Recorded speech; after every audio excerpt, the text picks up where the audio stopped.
எப்பொழுதும் எந்நாளும் உன்னுடைய பூபாலம் இல்லையே எங்குமே என்னுடைய ஆகாயம்.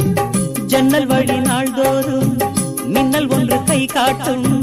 அம்மம்மா என்னைத்தான் ஆசைகளில் நீராட்டும். எனக்கும் உனக்கும் இருக்கும் நெருக்கம் இளமை தொடங்கி முதுமை வரைக்கும். இரவும் பகலும் உறவை வளர்க்கும். இடையில் இருக்கும் தடையை தகர்க்கும். நிலவா